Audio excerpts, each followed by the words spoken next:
el DEC de Sin Censura al magistrado Ángel Mario García, que tengo ahí una pregunta.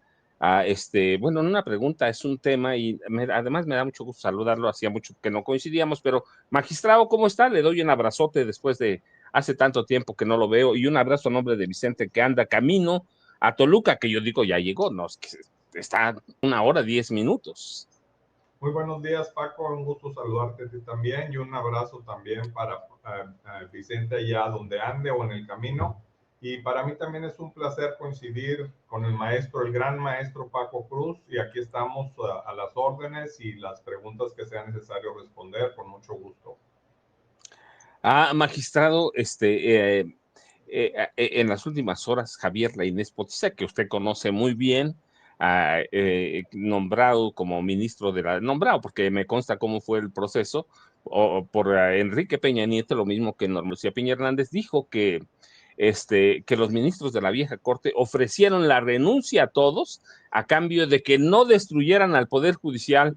Dice, y por supuesto que no lo aceptaron porque su fin era acomodar a su gente en el mayor número de puestos posibles. Y yo me pregunto, magistrado, ¿a dónde vivían? ¿A dónde vivían?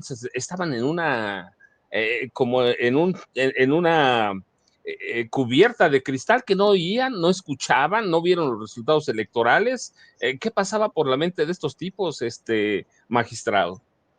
Fíjate, Paco, que yo creo que hace muchos años que ellos se desconectaron con la realidad en la que vivimos la mayoría de los mexicanos y viven en una realidad alterna. Primero que todo, hay que aclarar que ellos no renunciaron. Hubo una reforma constitucional que ellos están obligados a cumplir. Desde la reforma que cambió los salarios de ellos, no la aceptaron esa reforma y ellos mismos resolvieron que no les podían bajar el sueldo. Pero eso es antecedente histórico. Esta reforma del 24, que crea un nuevo poder judicial a través de una elección popular, también es una reforma que ellos están obligados a cumplimentar y entonces, para evitar que hubiera mayores conflictos con ellos, la propia reforma y los acuerdos que se hicieron después a los reglamentos y a las leyes secundarias, se estableció que ellos podían conservar su haber por retiro. Así que no hicieron ningún favor a nadie, no le hicieron ningún favor a la gente, a los mexicanos, a las mexicanas. Simplemente decidieron renunciar porque si no lo hubieran hecho de esa manera, se hubieran quedado sin haber por retiro. Ellos, si tan comprometidos estaban con la justicia, tan cercanos a la gente estaban, según ellos, porque yo también los he escuchado a varios y ahora que están fuera, hacer declaraciones que pareciera que vivían pues en otro planeta. Si ese hubiera sido el vínculo que tenían ellos con las y los mexicanos, pues pudieron haber hecho lo que hicieron las tres ministras, que fueron valientes, la ministra Lenia, la ministra Loreta, la ministra Yasmín, que se sometieron a la votación del pueblo, dejaron pasar el haber por retiro, porque si ellas, el pueblo las votó y están de nuevo en la corte, claro, con un salario menor al que tenían antes. Pero si ellas no hubieran salido electas por el pueblo, ellas hubieran perdido el haber por retiro. Entonces, lo que los llevó a renunciar o a presentar su renuncia y no hacer uso del derecho que también se les dio de tener pase automático a la boleta de elección fue por un tema económico.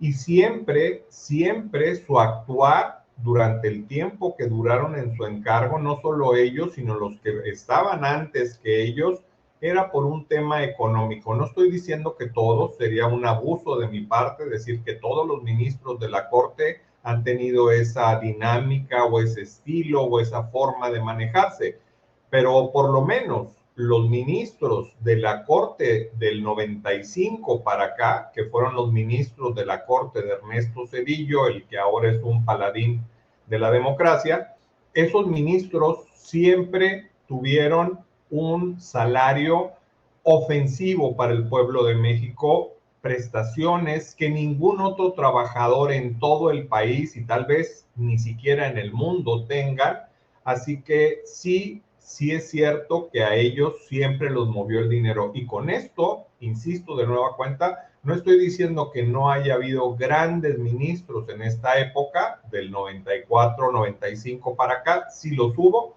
pero la gran mayoría, y sobre todo esta última corte, estos últimos años, estos últimos meses, perdieron todo decoro, todo descaro y todo respeto. Los únicos que les aplauden son los que son de su mismo grupo político, porque ellos, Paco, y hay un montón de pruebas que lo demuestran, tomaron un rol protagónico, político y de confrontación partidista contra no solo el poder ejecutivo, sino también contra el poder legislativo.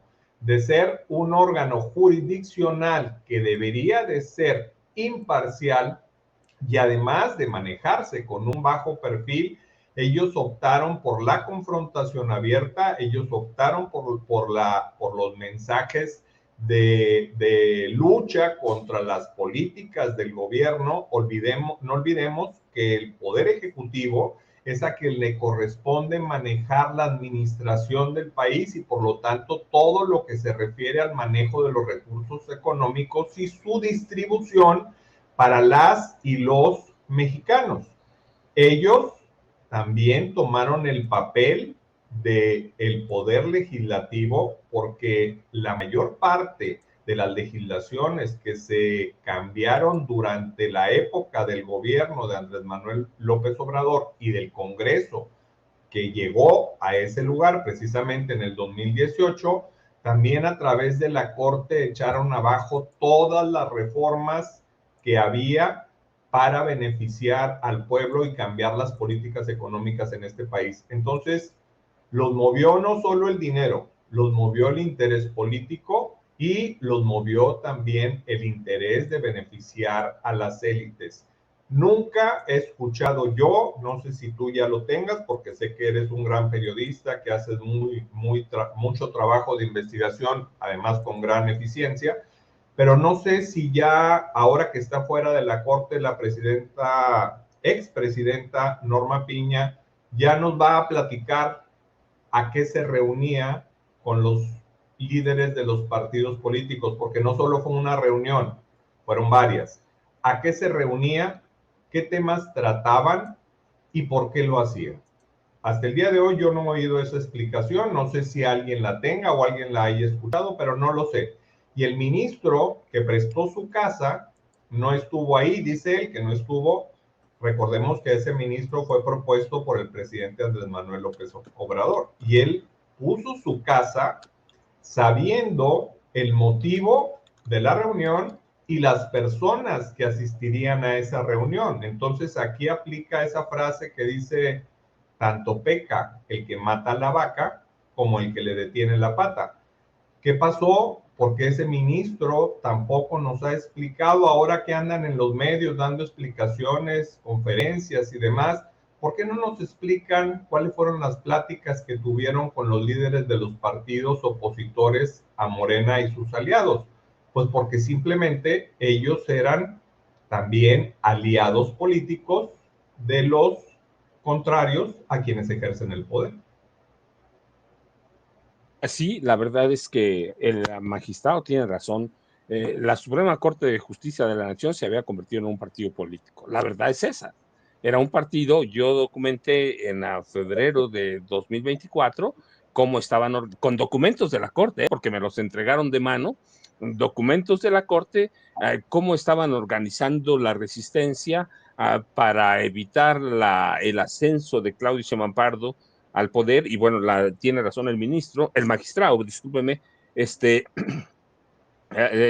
reuniones con Alito, que nadie sabe cuántas fueron, pero fueron bastantes, y la reunión, el encuentro en la mansión, ellos dicen una casa, no, era una mansión de Juan González Alcántara, era su residencia, es propietario de ella, y luego se convirtieron en un poder legislativo, además, o sea, era el superpoder de poderes, la Corte, y yo por eso digo, magistrado, a dónde vivían, qué hacían, y no se dieron cuenta lo que pasó lo que pasó en las elecciones de 2024.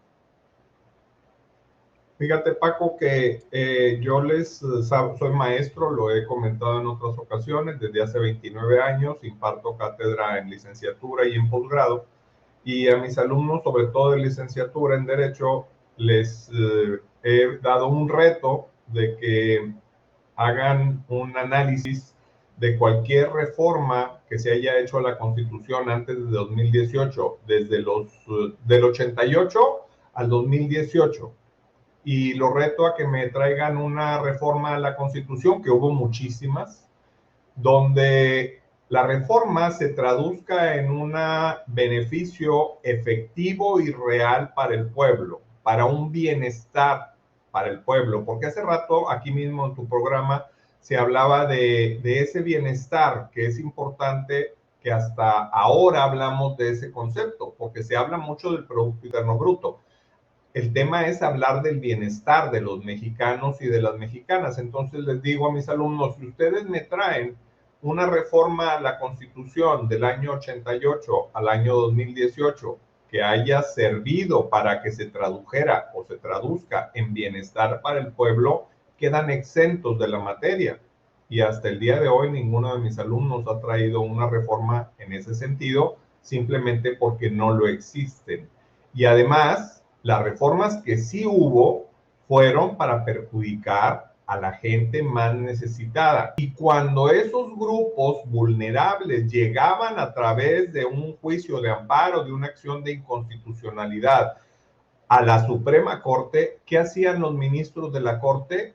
Le daban la razón a los ricos, a los poderosos y a las élites. Entonces, ellos vivían en un mundo donde pertenecían ellos como ministros con sus sueldos estratosféricos y millonarios, y los grupos a quienes defendían. Y esa es la razón por la que están tan enojados, porque se convirtió en una realidad que lo sacaron del máximo tribunal de este país y que ahora hay nuevos ministros electos por el pueblo y que tienen un compromiso distinto con este país del que tenían. Y vamos a ver de ahora en adelante cómo los medios tradicionales de comunicación van a sobredimensionar el más mínimo de los errores que cometa algún ministro o ministra de la nueva Corte, aunque sean errores intrascendentes, aunque sean errores de mero formalismo, los van a sobredimensionar y los van a publicitar en todos los medios de comunicación para que la gente crea y los convenzan de que fue un gran error esta reforma y que se destruyó el poder judicial tan ético, tan profesional, tan imparcial que teníamos, y que ahora tenemos una corte que lo único que da es risa. Y tan mercenarios, pero tiene razón el magistrado, podemos ir antes y era lo mismo, pero a partir del gobierno de Carlos Salinas de Gortari, la presidencia se dedica a destruir la Constitución y afectar a las clases populares. Yo recuerdo mucho cuando se aprobó la reforma para privatizar el ejido, sin un solo apoyo al campo, de veras, ni uno. Y podemos ir ley tras ley constitucional, reforma constitucionales, lo del ejido fue la de la iglesia. Es una locura, fue una locura, pero bueno, magistrado, como siempre, me da mucho gusto saludar con usted. ¿A dónde lo buscamos? ¿A dónde lo encontramos? Y yo, ya sabe, un abrazote de mi parte y me da gusto saludarlo. Gracias, Paco. Un gusto para mí también estar en tu programa, estar en esta audiencia tan privilegiada del programa Sin Censura de Vicente Serrano. Mis redes sociales, Facebook, Twitter, Instagram y TikTok, Ángel Mario García Guerra, doctor Ángel Mario García, así me pueden encontrar. Y nuevamente, muy agradecido por la invitación. No, magistrado, Ángel Mario García Guerra. Él se va, yo me quedo otro rato porque sé que tenemos a Toño ya, tenemos a don David, se nos juntó y todavía tenemos otra entrevista con Juan José Gutiérrez desde Los Ángeles, pero magistrado, un abrazote. Gracias como siempre. Gracias. Y por favor no se vayan, sé que Toño ya